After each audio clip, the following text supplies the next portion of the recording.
um modelo parecido com o modelo francês. O que acontece na França? A França tem um sistema jurídico muito particular, muito diferente da maioria dos países da Comunidade Europeia. Na França, a gente não tem conceito como bem jurídico. Uma vez eu estava em Paris, a universidade eu trabalhei 9 anos numa universidade na Alemanha, como professora e pesquisadora. Estava a 3 horas de Paris. E não era sempre, mas 1 ou 2 vezes ao ano eu ia até Paris. Uma vez eu fui, estava numa livraria e encontrei um livro de um professor alemão de direito penal traduzido ao francês. Abri o livro, Carolina, começou a olhar e vejo uma nota de rodapé explicando o que é bem jurídico, porque eles não existem. E estão dizendo, olha, essa gente que constrói essa teoria geral do delito, que nós não temos aqui, dentre outras coisas, fala da existência de bem jurídico. Então, não existe tanto na França conceitos como bem jurídico, como culpabilidade, como imputação objetiva. Aquilo que vale na França é aquilo que está no código. Então, lendo um tratado, você muitas vezes parece que você não está diante de um grande livro de direito penal, mas que você está num manual simplificado, que é para quem vai prestar um concurso público para alunos que acabaram de entrar na faculdade. Então, na França, o interesse teórico, digamos assim, se situa antes e depois da teoria do delito. O que eu quero dizer? O interesse se situa nas análises sobre criminologia, sobre política criminal, sobre o papel do direito penal no âmbito internacional. Porém, no tocante à interpretação da lei, a doutrina é conservadora e simples. Para casos complexos, não tem resposta. Tá? Por isso é muito importante a gente ter a doutrina, que se mantém esse debate vivaz, que a doutrina continue produzindo textos, reflexões, que continue suscitando um debate com a jurisprudência, que continue provocando o legislador. Por quê? Porque a sociedade está sempre em mudança. Tá? E o direito tem que acompanhar essa realidade. Pois bem, a culpabilidade não temos. A teoria geral do delito, fato típico, antijurídico e culpável. Vamos parar por aqui, não vou falar das disponibilidade. Vamos citar pelo menos essas 3 elementos, tá certo? Pois bem, a culpabilidade, digamos assim, é a terceira peneira. Se eu responder, tem fato típico? Tem. O homicídio. O cara matou por legítima defesa, estado de necessidade, estrito do dever de cumprimento legal? Não. Então, o ato é contrário ao direito como um todo? É antijurídico? É. Então, passo para a terceira peneira. Tem culpabilidade? Se eu responder sim à culpabilidade, o acusado provavelmente vai ser condenado, vai cumprir uma pena. Então, deixa eu explicar uma coisa para vocês. Nessa visão assim tripartida, fato típico, antijurídico e culpabilidade, o fato típico e antijuridicidade é o momento em que a gente olha para a situação fática. E vou olhar e vou dizer, bom, o cara matou? Matou. Mesmo que você fale, mas professor, o dolo é uma intenção, sim, mas está lá no fato típico. Tá certo? Eu vou olhar o fato típico e antijuridicidade para a situação fática. E vou fazer um juízo de desvalor, ou seja, você não vai dizer, olha que maravilha, você matou, parabéns. É sempre um juízo de desmerecimento, juízo de desvalor. Você está avaliando, mas está avaliando negativamente aquela conduta. Você está examinando a situação fática. Na culpabilidade, a gente não olha mais para a situação fática. A gente não olha mais para a situação. A gente olha para a pessoa. Você poderia ter se comportado de outra maneira? Você poderia ter ouvido o chamado do dever ser e ter dito, sim, vou me adequar ao Código Penal, não vou matar ninguém, ou era impossível, ou você era louco de pedra, ou o impossível porque você é louco de pedra, o impossível porque você tem 12 anos de idade e não sabe o que está fazendo. Tá? Então, a culpabilidade, se nós dissermos sim na culpabilidade, então o acusado provavelmente vai ser condenado, ele vai cumprir uma pena. Então, a culpabilidade é uma teoria que foi construída muito paulatinamente entre a segunda metade do século XIX e, pelo menos, a primeira metade do século XX. Então, eu não vou falar aqui em detalhes da evolução histórica, de como ela surge, das diversas teorias, a teoria psicológica da culpabilidade, tá?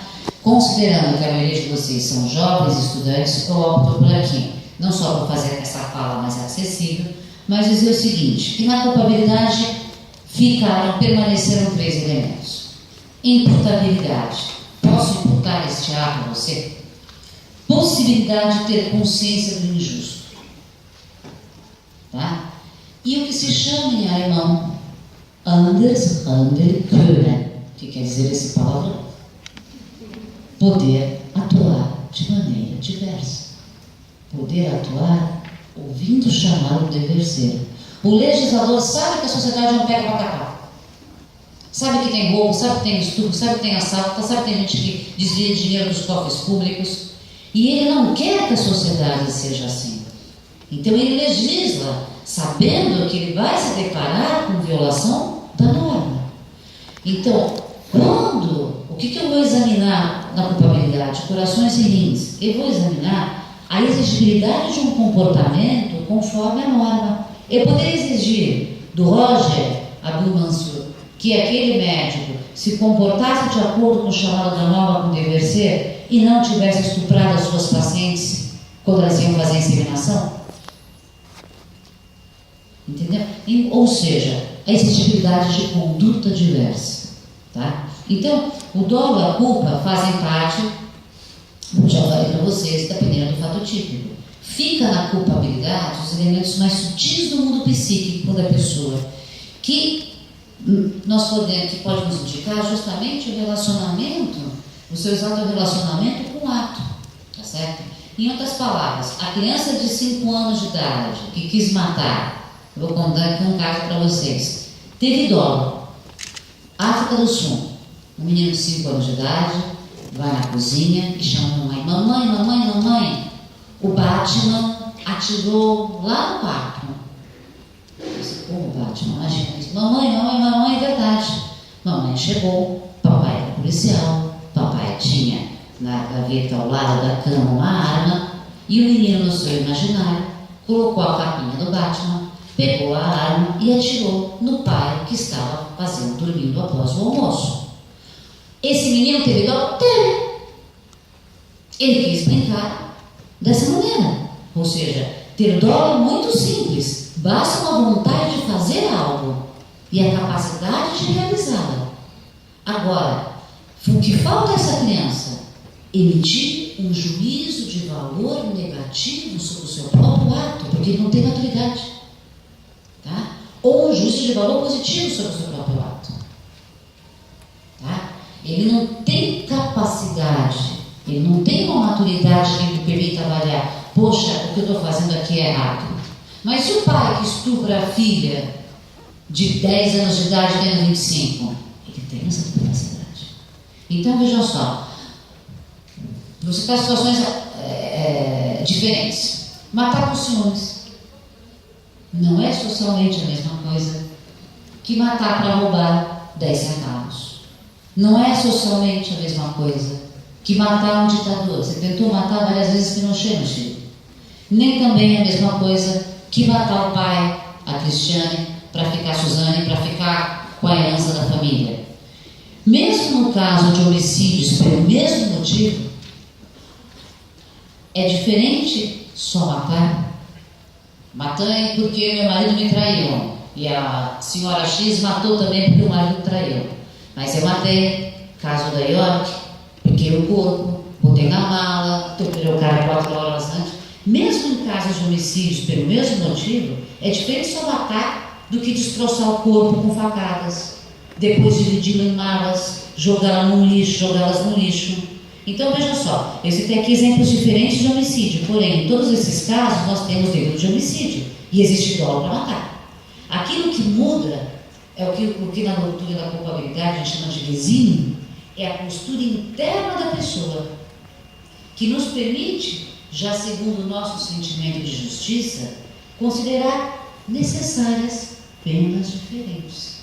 E a culpabilidade é um momento em que a gente vai sobrepesar isso. É muito importante para que a gente possa determinar a pena. Vocês abrem o código está lá. Pena, homicídio simples, 6 a 20 anos, 1 a 4 anos, 8 a 12 anos. Como é que a gente dosa isso? Como é que a gente vai de um extremo ao outro? Quem é o juiz, o promotor? Como é que o promotor chega e fala: eu quero que se dê uma pena tanto para o caso em concreto? Então, vejam só.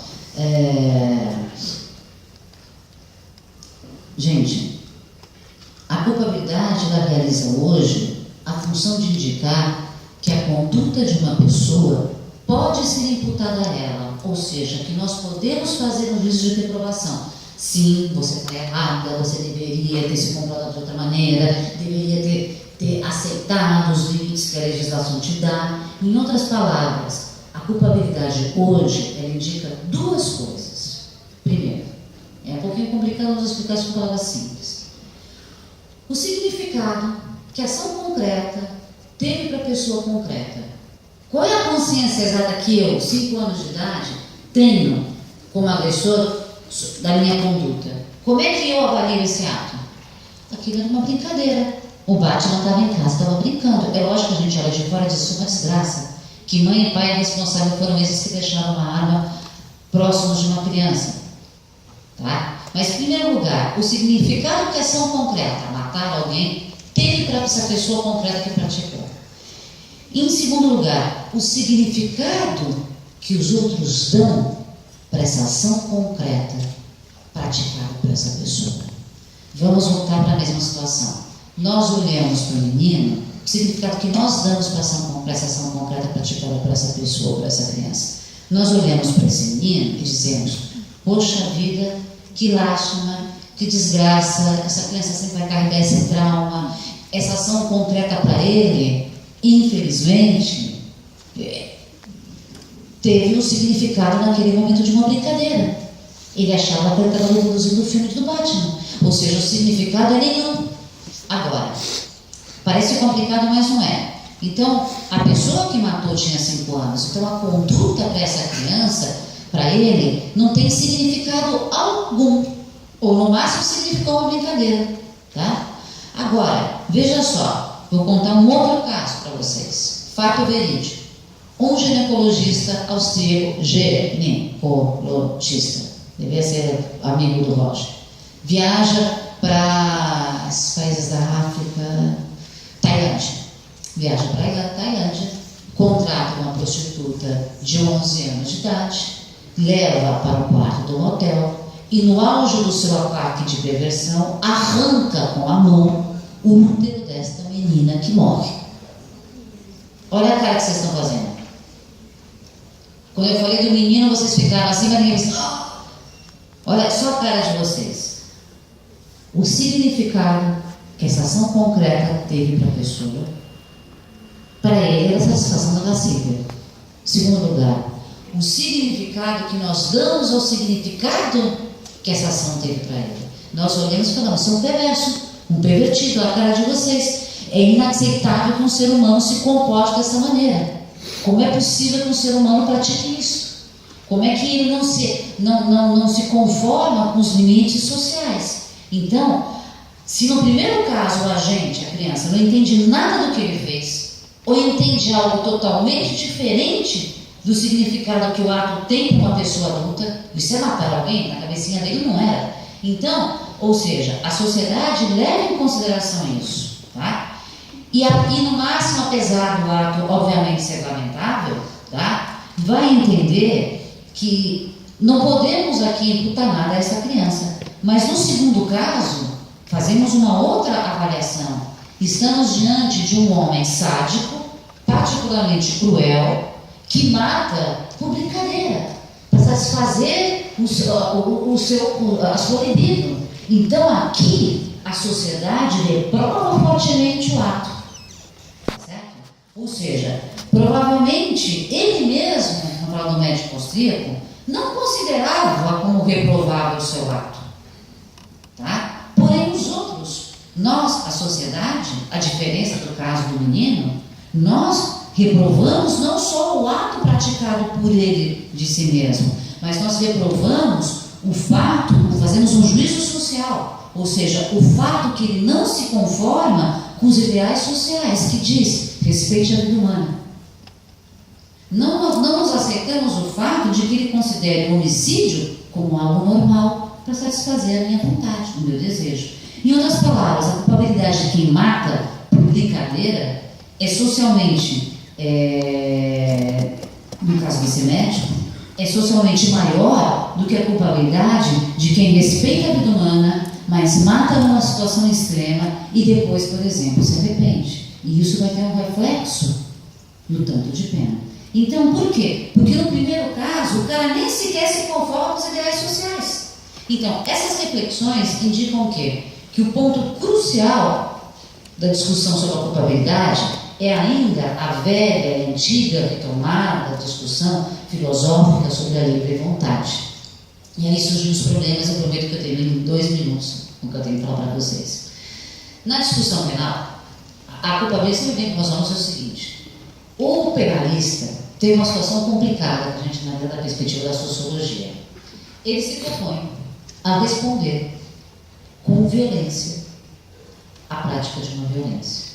Ele tolhe o que é mais importante numa sociedade moderna para o indivíduo, numa sociedade capitalista, que é a liberdade. E te manda para uma pedrinha da vida, te manda para um bambu da vida, te manda para qualquer outro presídio da vida, tá certo? Então vejam só, ele tem isso do ponto de vista sociológico. Por isso ele constrói uma teoria e procura fundamentá-la. No âmbito penal, a teoria geral do delito é o primo pobre, o penalista é o primo pobre do filósofo. Ele se apoia ali na filosofia, aos trancos e barrancos, na minha opinião, para dar uma legitimidade, para dar um sentido a algo que é muito complexo. Porque no fundo eu estou dizendo, você é violento, eu não posso achar você circulando, eu tenho que botar você fora de circulação. Então eu tenho que encontrar fundamentos para poder justificar isso e fundamentos racionais. Só que os penalistas se fundamentaram numa discussão filosófica que é pior que a história do ovo e do pintinho. De que veio antes? O ovo ou a galinha? É o seguinte. Esquematicamente a gente encontra o seguinte na discussão penal da culpabilidade. Os deterministas, principalmente filosóficos, é o seguinte, os deterministas, já vou fazer a referência filosófica, o indivíduo é pobre, o indivíduo é carente e é por isso que ele mata. Tá? Tem também posições intermediárias. E os partidários da capacidade da autodeterminação do indivíduo, que evidentemente também vai encontrar aqui posições intermediárias. A ideia é o seguinte: o indivíduo, numa sociedade injusta, cruel como a nossa brasileira, não tem a mínima capacidade de se autodeterminar. Mas mesmo que não existisse uma sociedade cruel como a brasileira, nunca o indivíduo é livre o suficiente para poder dizer que os atos por ele praticados respondem à sua livre vontade, já que todos nós somos condicionados socialmente, pela família, pela escola de Java 4, pelo genoma, pelas heranças genéticas, por que for. E os deixadiços que dizem, não, peraí, você vai olhar para a minha cara e vai dizer que o Roger, tadinho, não sabia o que ele estava fazendo? Oh, coitado, ele não sabia. Ele foi lá e estuprou mais de 100 mulheres no consultório dele, mas tadinho, ele não tinha nem vontade, ele não estava exercendo a vontade dele na hora que ele fez isso. Então, veja só, essa discussão ela tem um fundamento em raízes filosóficas. Tá? Uma controvérsia entre duas grandes linhas de pensamentos filosóficos: o comunitarismo ou anti-humanismo, Michael Basel, Amitai Tzionina, nos Estados Unidos, e o liberalismo ou individualismo, John Rawls, Habermas. Já vou explicar para vocês. Comunitarismo, o anti-humanismo, e liberalismo ou individualismo por um lado. O que quer dizer isso, antes de vocês fiquem assustados? Quando eu falo individualismo, não estou dizendo, moçada, ser egoísta, ser aproveitador. Mas quando você fala em individualismo na filosofia, você está falando em acreditar na independência das pessoas. Tá? E quando eu falo em anti-humanismo, como teoria oposta, eu não estou querendo dizer aqui ser bárbaro, ser inumano, contra o ser humano, mas acreditar na primazia da comunidade da qual depende o indivíduo. Acreditar que o meio social onde você nasceu é capaz de moldar completamente o teu comportamento e capaz de anular qualquer possibilidade de que você venha exercer uma livre vontade. Tá? Então, os anticomunitaristas dizem que o ser humano é um produto do meio social no qual eles vivem. É um produto da sua biologia, é um produto das influências, da família. Então, assim sendo, o homem não pode ser considerado como responsável pelos seus atos. Por quê? Porque ele falta capacidade de autodeterminação. Então, por exemplo, vou contar para vocês. Eu sou filha de um catalão e de uma senhora do Recife que também veio da colônia espanhola. Eu fui criada em São Paulo muito fechadamente entre colônias de espanhóis. Na minha casa, de brinco até hoje, não tem, às vezes a empregada vai entrar e fala, doutora, vamos comprar feijão. Eu falei, não tem arroz e feijão. Eu falei, não fui criada com arroz e feijão. Mas nem feijão é bom. Eu falei, às vezes eu vou lá e compro, porque eu sei que é importante, que tem ferro, né? Mas eu não fui criada. Então, se eu sou, e eu sou hiperativa, não paro um segundo. Quando eu era pequena, eu mudei 7 vezes de escola. Cada vez que terminava o ano, pedia, só pode levar a sua filha, que é muito danada, que já fez de tudo aqui, pintou e bordou na escola. Um dia eu entrei embaixo da saia da Marte Superiora para ver o que tinha aí embaixo, porque era tudo preto. Obviamente, fui convidada, porque minha mãe era professora, por isso que não era expulsa, era convidada a me retirar. Tinha um dó, coitada da minha mãe, né? Enfim, se eu sou o resultado da minha criatividade, da educação que eu tive com os meus pais, ter sido criada numa colônia de espanhóis, de ter uma mãe pernambucana arretada, ser filha de um espanhol mais bravo ainda, tá? Se eu também sou o resultado das relações com amigos, com os meus chefes, com os alunos, da minha opção de ter ido para a Europa, foi essencial para o que eu faço hoje, tá? Da globalização, de ter nascido num país pobre. Então, tudo isso, se tudo isso faz de mim o que eu sou, então, moçada, é questão filosófica terrível, desgraçada. Nada de mim é pessoal. Então, eu não tenho capacidade. Como é que eu estou dizendo que eu tenho livre vontade? Que eu posso dizer que eu sou o que eu sou porque eu sou. Então, ou seja só, então os meus atos deveriam então ser imputados ao genoma, à minha mãe, ao meu pai, à herança, o meio social, a comida, consequência da reflexão filosófica. Ninguém pode então amanhã reclamar do fato de eu matar alguém, porque o homicídio é produto dos fatores que me determinaram. Então, como escreveu um autor holandês, Van Gusten, num livro chamado A Teoria da Cidadania, ele diz o seguinte, ele critica esse modelo. Ele vai dizer o seguinte, o comunitarismo quer o delírio. Por quê? Porque então eles estão, na verdade, afirmando que uma tal pessoa não é pessoa, mas é um joguete nas mãos daquilo que acontece na sociedade. O que é falso, vai dizer ele. Nós sabemos que, no fundo, sempre tem uma margem de autodeterminação do indivíduo. Sempre tem uma margem que a pessoa pode dizer, não, eu quero ser isso. Alguém vai dizer que, tadinho, no Rovagem, ele não sabia. Quando ele estava lá, estuprava aquelas moças na clínica dele, ele, pobrezinho, não sabia o que ele estava fazendo. Nós podemos, então, facilmente responder que essa teoria é problemática. Porque, no final das contas, no momento de roubar, no momento de falsificar, sou eu que decido. E não é o genoma, não é a PAP, não é MAMI, não é a colônia espanhola, não é a minha hiperatividade, não são os meus hormônios. Então, nas minhas mãos fica a minha decisão e eu posso, por exemplo, desistir e não praticar o crime. Agora, vamos apresentar a moda do outro lado. A questão delicada, porque a crítica filosófica, a crítica anti-humanista, pode nos dizer da seguinte resposta, com uma frase que é típica de Spinoza: os homens se consideram livres porque, coitados, ignoram as causas que os determinam. Ou seja, Spinoza, nesse debate, dizia o seguinte: Spinoza foi um filósofo que morreu em 1677. Ele era um personagem, nós vamos expressão de jovens, tá? Ele era um filósofo de família portuguesa de origem judaica, que viveu no século XVII, viveu na Holanda, foi expulso da comunidade judaica, e ele é um dos poucos filósofos da história que vivia de um trabalho manual. Consertava óculos, consertava lentes. Quando um príncipe alemão lhe propôs tornar-se professor da sua universidade, Spinoza negou, dizendo que ele não queria perder a independência do seu pensamento. Então, ele envolveu quando ele escreveu um tratado chamado Tratado Político. Tá? E Spinoza dizia o seguinte: direito é força, direito é potência, potência. Cada pessoa possui um determinado poder, tá? Determinadas capacidades, determinados recursos. Direito é aquilo que corresponde a essa tua capacidade, a tua natureza. Então, o príncipe, ele pode fazer uma lei conforme os seus interesses, porque ele tem poder, porque ele tem potência, porque ele tem força. Então ele diz: o que é o direito? Duro, nu e cru. A Nelson Rodrigues, A Vida Como Ela É. Ele vai dizer: direito é só uma relação de forças. Então, pega para capar é quem pode mais. Ou seja, é uma alegação de